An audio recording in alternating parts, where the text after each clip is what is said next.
uma ke ngithi akangaphele indlu kaJehova ngisho ibandla kodwa umtshele ukuthi engaphatheki kabi ukuthi uzokwenza kanjani lokho ngoba leli bandla lizoholwa yini akasekho omunye umuntu oyoma phambi kwakhe kuyokuma imina engizolihola leli bandla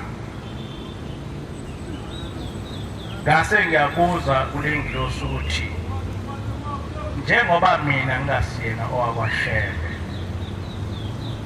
uma ngabe sengihola leli bandla ngizolihola kanjani ngoba emlandweni waleli bandla akakho umuntu ongasiyena owakwaShembe nesibongo owabe wahola leli bandla yayisithi ngilosi ngenkathi ubaba inyanga yezulu ethi kuwona ukuvuka kwaleli bandla uNkulunkulu uyokuza kuwe wakusho kanjani lokho ungasiyena owakwaShembe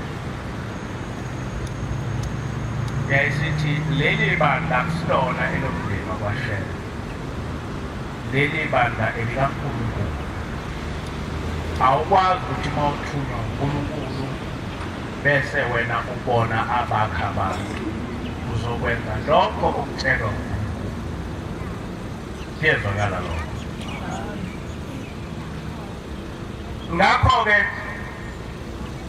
angizange bantwana basekuphakameni lento ngiyamukele noma isishiye kodwa into eyenze ukuthi ngigcine sengiphoqeka ukuthi leli bandla ngilisungule ukuthi emva kwalokho ngoMeyi ngathola izingcingo ezingitshela ukuthi angingayi eGibisila ngoba sekunabafundisi esebakha uzungu lokungihlukumeza ngagcina ngasayi eGibisila kuthe kuzoshaya uJulayi ngase ngithola ingcingo eziningi ezinye engitshelwa ngabafundisi abanye abangithandayo ngitshelwa ngabavangeli abangithandayo ukuthi ngoJulayi ngizokhishwa esontweni ngahamba ngesibindi ngaya kuJulayi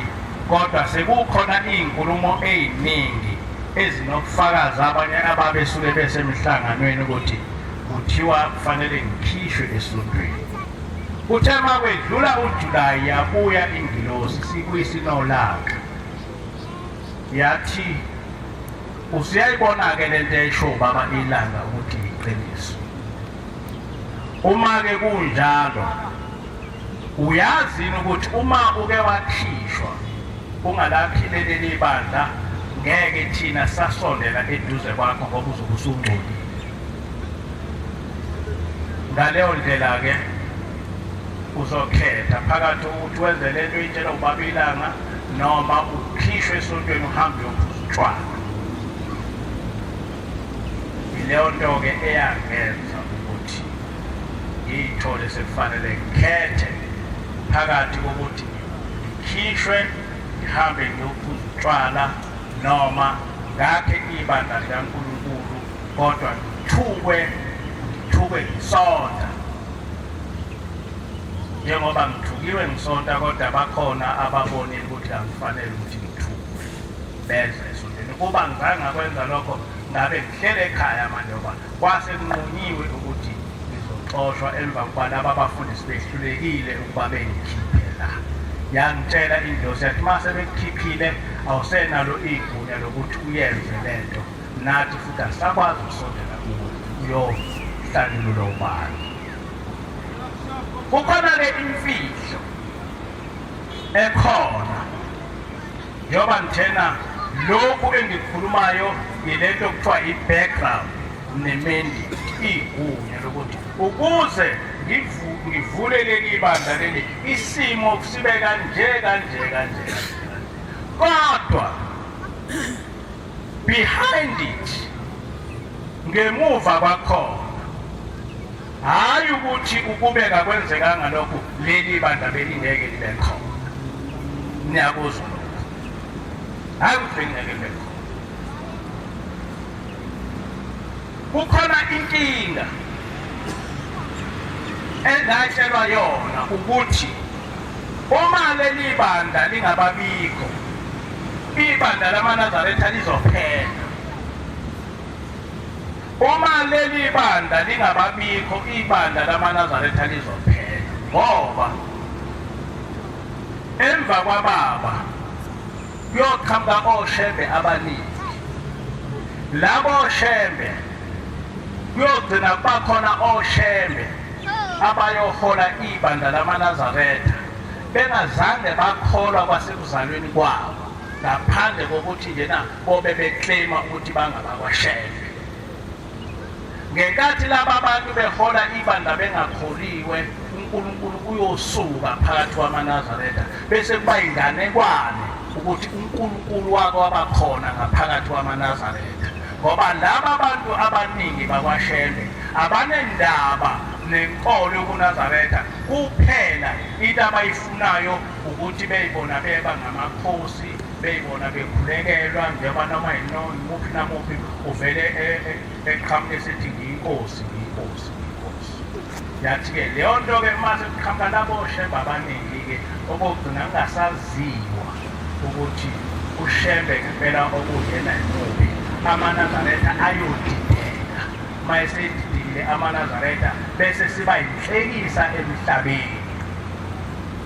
Ngakho-ke into efanele yenzeke ukuthi sithi sifika leso sikhathi kube kukhona ubuNazaretha lapho okufundiswa khona kungapheli.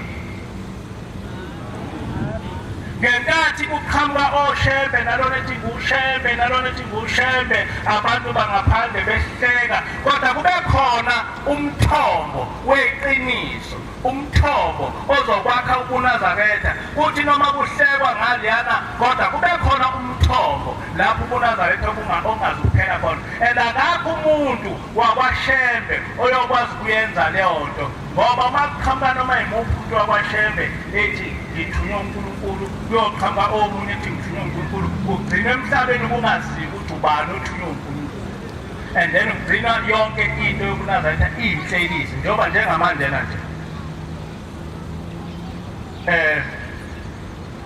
ubaba inyanga yezulu wayithunywe uNkulunkulu. Siyakwazi lokho kuhliye historical nakanjani, kodwa ngoba kwaqhamuka umbango kwaba sengathi naye uyabaka. Niyayizwa leyo nto? Ubaba inyanga yezulu wayithunywe uNkulunkulu, kodwa ngenkathi kuqhamuka umbango naye waba sesixukwini sabantu ababangayo, yize ethunywe uNkulunkulu. Uma-ke sekuzoqhamuka abantu abawu-5, 6, 7 maqhamuka babili ilokhuza nalowo ethi mina ushembe nalowo ethi mina ushembe, imuphi oyothi oyobonakala ukuthi ushembe ngempela? Bonke laba bantu abakhuluma indaba kaNkulunkulu bakhuluma indaba yomndeni ukuthi mina ngindodana kababa ilanga, mina ngindodana enginkosana kababa ilanga, mina ngiyinkosana kabani, mina ngiyinkosana kabani. Ngenkathi kuthi wena uyinkosana kabani, abantu abangayi wamaNazaretha bavele behleke beguquze phansi bethi kade sayibona lento ukuthi ayikho. Waba libonaphi isonto elibangwa ngokukhosana? Kade sayibona lento kaShembe ukuthi kayikho. Ekugcineni leli banda ligcine lifana neZayoni, ligcine lifana neZayoni. Nalowana ebeyibanda, nalowa ebeyibanda, nalowa ebeyibanda, nalowa ebeyibanda. Kodwa ngokuba khona kwaleli banda ngeke kusenzeka lokho, ngeke kusenzeka.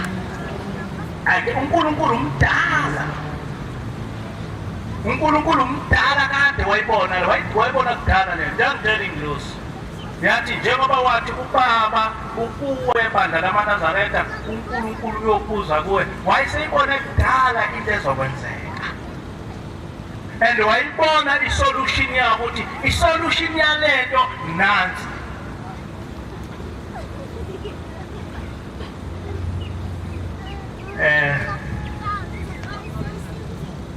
Ubaba ilanga wakhuluma wathi emva kweminyaka engama-30 uyokufa. Ukhona nje ikhaseti akhuluma. Wayesethi ubaba ilanga kuza isikhathi lapho abantu okufanele befune ushembe womoya, hayi ushembe wenyama.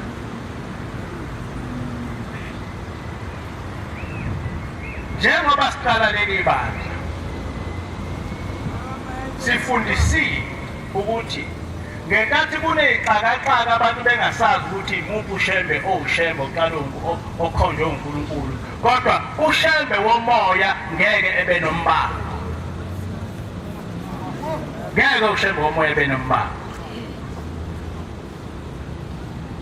Njengoba siqala njena yafika athi ingilosi kuzohamba kuhambe bephele oshembe benyama, kube khona ushembe womoya.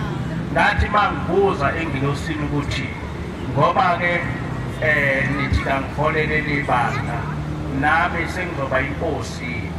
Yathi ingilosi cha, yathi wena umfundi kaShembe, wena umfundi kaShembe, wena uzobe usebenza njengabafundi bakaJesu. Abafundi bakaJesu kwakungabafundi bakaJesu, wena ungaphansi kwaShembe, inkosi uShembe.